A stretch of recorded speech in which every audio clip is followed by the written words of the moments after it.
हमारा दिल मुकम्मल तौर पर वर्काहॉलिक है, यानी हमारे पैदा होने से लेकर हमारे मरने तक हमारा दिल लगातार और बिना थके काम करता रहता है और हमारी पूरी ज़िंदगी के दौरान लगातार हमारे जिस्म के तमाम अज़ा में ऑक्सीजन और न्यूट्रिएंट रिच ब्लड यानी ग़िज़ाइयत से भरपूर खून पंप करता रहता है। इसके बावजूद साइज़ में हमारा दिल फीस्ट यानी मुट्ठी जितना होता है। लेकिन क्या आप जानते हैं कि साइज़ में इतना छोटा होने के बावजूद हमारा दिल कैसे हमारी बॉडी में सबसे इम्पॉर्टेंट रोल प्ले करता है? दिखने में हमारा दिल कैसा होता है और हमारा दिल हमारे जिस्म में क्या काम करता है? आज की इस वीडियो में हम ह्यूमन हार्ट के बारे में बात करेंगे और वीडियो के आखिर तक आपको इन सब सवालों के जवाब भी मिल जाएंगे।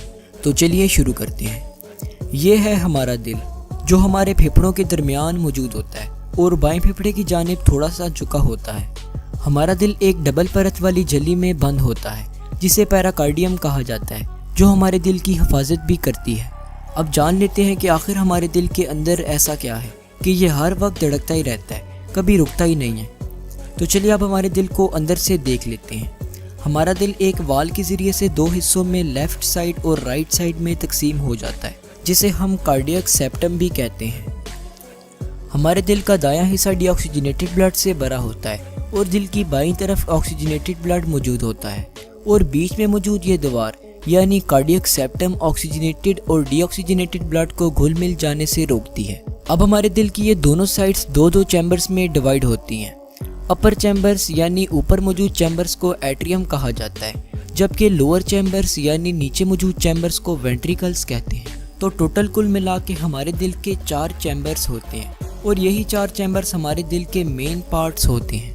अब हमारे दिल से खून को हमारे जिस्म के बाकी हिस्सों तक लेकर जाने और लेकर आने के लिए हमारे जिस्म में नैरो ट्यूब्स फैली होती हैं, जिन्हें हम ब्लड वेसल्स कहते हैं। ये तो हम जानते ही हैं कि दिल की तरफ खून को लेकर आने वाली नसों को वेन्स कहते हैं और दिल से खून को हमारे जिस्म के बाकी हिस्सों तक लेकर जाने वाली नसों को आर्टरीज कहते हैं।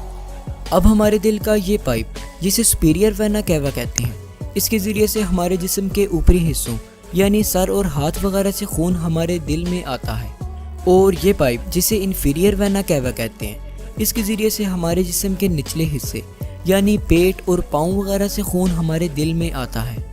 अब इन दोनों पाइप से आने वाला डीऑक्सीजनेटेड ब्लड हमारे दिल के राइट एट्रियम में आ जाता है। याद रहे कि ये खून डीऑक्सीजनेटेड होता है, जिसे आमतौर पर हम ब्लू कलर से भी रिप्रेजेंट करते हैं। अब इस एट्रियम में नीचे की तरफ एक वाल मौजूद होता है और ये वाल तभी खुलता है जब नीचे वाला वेंट्रिकल यानी राइट वेंट्रिकल फैलता है। अब इस तरह के हमारे दिल में 4 वाल्स होते हैं और याद रहे कि ये वाल्स खून के पसमानदा बहाव को रोकते हैं। अब जब हमारा नीचे वाला राइट वेंट्रिकल फैलता है तो ऊपर मौजूद राइट एट्रियम से खून राइट वेंट्रिकल में आ जाता है। जब ये वेंट्रिकल वापस सिकुड़ता है तब जैसे किसी थैली को दबाने से अंदर मौजूद लिक्विड बाहर निकलता है, ठीक इसी तरह राइट वेंट्रिकल से खून निकलकर पल्मोनरी आर्टरी से होता हुआ हमारे लंग्स में चला जाता है। दरअसल ये खून हमारे फेफड़ों में प्यूरिफाई होने के लिए आता है। हमारे लंग्स में जाने के बाद खून से कार्बन डाइऑक्साइड रिमूव हो जाता है और ऑक्सीजन हमारे ब्लड में ऐड हो जाता है। अब ये खून ऑक्सीजनेटेड हो जाएगा और जैसे कि हमने आपको पहले भी बताया था कि डीऑक्सीजनेटेड ब्लड को ब्लू कलर से रिप्रेजेंट करते हैं, ठीक इसी तरह ऑक्सीजनेटेड ब्लड को रेड कलर से रिप्रेजेंट करते हैं। अब ये ऑक्सीजनेटेड ब्लड दोबारा से हमारे दिल की तरफ पल्मोनरी वेन्स के ज़रिए से आ जाएगा और हार्ट में आते ही ये खून लेफ्ट एट्रियम में गिरता है। अब ये ऑक्सीजनेटेड ब्लड नीचे वाले वेंट्रिकल्स यानी लेफ्ट वेंट्रिकल में तब तक नहीं जाता जब तक ये फैल नहीं जाता और यहाँ पर भी एक वाल मौजूद होता है जो वेंट्रिकल के फैलने पर ओपन होता है। जब ये वेंट्रिकल फैलता है तब ये खून लेफ्ट एट्रियम से लेफ्ट वेंट्रिकल में चला जाता है। अब नीचे वाले वेंट्रिकल से ये खून एक नली यानी एओर्टा में पहुंचता है और वहां से ये खून आर्टरीज के ज़रिए से हमारे पूरे जिस्म में फैल जाता है। एओर्टा हमारे जिस्म की सबसे बड़ी आर्टरी होती है जो हमारे दिल से हमारे जिस्म के बाकी हिस्सों तक खून को पहुंचाती है।